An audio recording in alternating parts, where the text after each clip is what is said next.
And President Trump's pre-taped interview with Kristen Welker on NBC News Meet the Press aired yesterday for over an hour.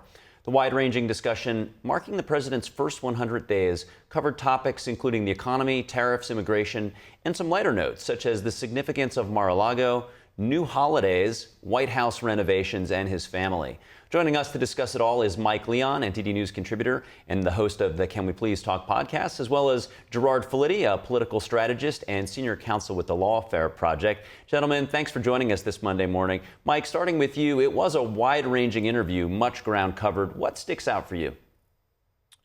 Hey, Kerry, good morning, first and foremost, and to Gerard as well. A bunch of things stick out to me. I mean, look, this is part of the challenge sometimes with interviewing presidents, right? You try to fact check in real time. Kristen Welker, it's a difficult job to do, let's be honest, right? Because of the follow-up questions of what you want to ask over the hour break. But a couple things really stood out.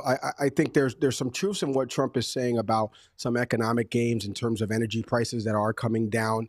Right, gas is not at a national average. I don't know where gas is $1.98. In some places, it's $2.93 down here in Florida. The national average is $3. So those are some things that need to be fact checked in real time. But there are some gains that he's making, and on the tariffs parts, I think he's explaining it not the right way. He should be explaining it in terms of we've been taking advantage of an manufacturing and other manufacturing sectors have declined over decades, and the tariffs he feels are going to bring it back. Anybody that I've talked to that either has covered the Treasury, worked for the Treasury, worked for the Trump administration during the first 1.0 have all said he uses this as a leveraging chip because he wants to incentivize people to come back and build it stronger here. That's a strategy. Whether it'll work or not, we'll see. But I think he's just not explaining it right. So those are some of the things that kind of stood out to me. China has said conflicting statements about, whether or not they're going to negotiate with him. Those things are true. I also think the military parade thing that's coming up, that's kind of a little bit of wasteful spending if we're looking at wasteful spending, Kerry. But I know it's the 250th anniversary of our military. But those are some of the things that kind of stood out to me high level. Appreciate that. And Gerard, what sticks out for you? No, I agree that a lot of the economic discussion really stood out. The explanation on the tariffs was agreeably not the best one. But Trump is moving closer to getting his message across to Americans in a way that they can understand. The conspicuous consumption, the need to have multiple cheap items made in China at the expense of American manufacturing, the idea that we can get a rebuilding and rebuild our manufacturing base here in the United States or become more reliant on exports and imports that are not China-oriented. I think these are things that Trump is trying to explain and is doing a better job at. I like the fact that Trump was able to push back against some of the narrative that the media is pushing out there, the reference to gas prices, the reference to inflation overall, and how he has made some achievements in reducing that despite what we are seeing an increase in pricing that comes from tariffs. I think that he is doing a much better job at getting that point across and pointing out that there is some hypocrisy in the way that this is being covered. In terms of national security, it was interesting to see him talk about Greenland and Panama. He certainly seems to understand the international dynamic of China, especially of the Chinese Communist government becoming more aggressive when it comes to Greenland, when it comes to Panama, when it comes to national security threats to the United States. And Trump showed clearly that he understands this issue and is not likely to back down. So we saw a very good interview that covered a wide range of topics, and Trump is showing that he is true to form and keeping on message. And in terms of tone, you brought that up. He said multiple times throughout the interview that the questions were always framed in a negative tone, and he brought up this concept of Trump derangement syndrome. What did you find? Did you find any elements of the interview that were unfair, or did you think that it was balanced? I think interviews are meant to get the other person to say things that the interviewer wants to get at. That's the nature of an interview. You don't ask easy questions unless you want to portray. That's not the way it's done.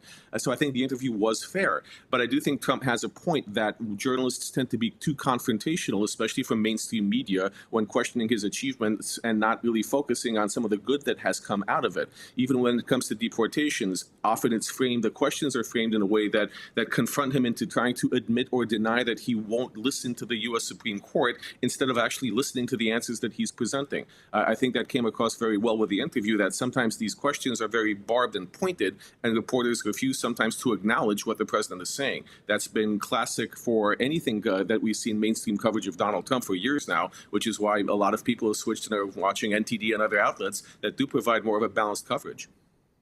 And Mike, I want to ask that same question to you. Yeah, look, there's some truth in what Gerard is saying. You know, as a journalist and myself as a podcaster, when I interview members of Congress, presidential candidates, the framing of the question is truly one of the things that I've always focused on, right? It's not about, I'm not supposed to be on your side and I'm not supposed to fully detract from you. I'm supposed to ask you the question and let you answer and correct where maybe there's some statistical data that you have gotten wrong and then piggyback on that.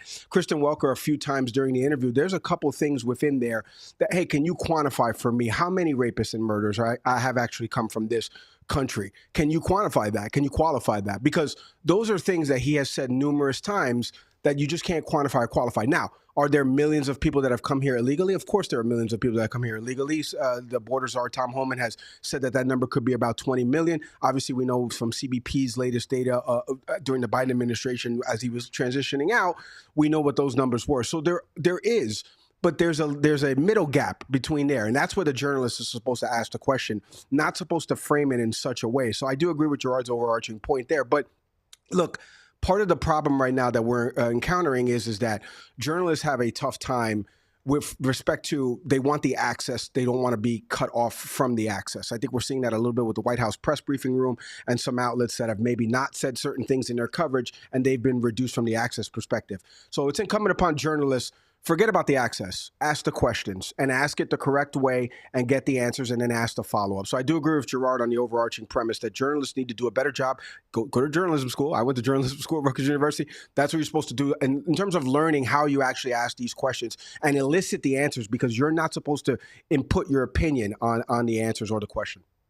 Just to explore that a level deeper, Mike, I want to get your view on Trump's overall giving access to the media, from opening up his cabinet meetings, nearly daily press conferences, or coming out on Air Force One to take a few questions, late at night or what have you, and giving multiple interviews to outlets that are very critical of him.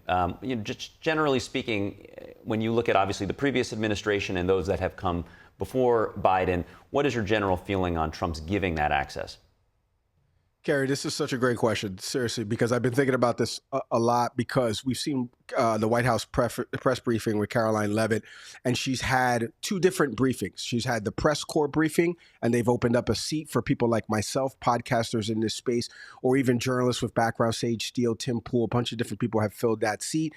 And then she's recently done something with what people would consider, I think she's also considered this, more far-right outlets that can ask questions of the press briefing room. We can get to that in a second. But in terms of what he's done from a coverage perspective and making things more available, I think people got to be honest here. He has actually opened these things up every day in the afternoon, whether it be, obviously you always have these press conferences with world leaders or announcements of things. Those are typical, right? Air Force One stuff, getting ready to board the helicopter, standing outside answering questions. He did that in the first administration. He's going to continue to do that. But I think what you're right about the cabinet meeting being opened up. I had a listener ask me the other day, have cabinet meetings always been open? And I'm like, they have been open.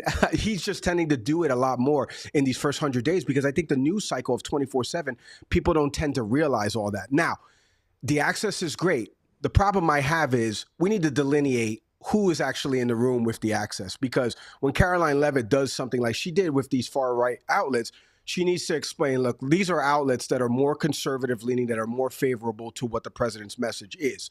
I'm okay with you doing that. You just have to start delineating. And I think as a media, we need to start delineating what's opinion versus what is the actual news of the day. I think that's something that we really struggle with. Outlets struggle with it. We need to start doing that. And the press corps needs to start doing that. The programming needs to start doing that with respect to what is news versus what is opinion. And then I think Americans can start consuming things the proper way and then disseminating that information in conversations with friends and family. Thanks for that. And Gerard, in our last 20 seconds, there was the question about due process. Is Trump's administration overreaching legally? He said he'll always defer to his lawyers. He's not a lawyer. What are your thoughts on that?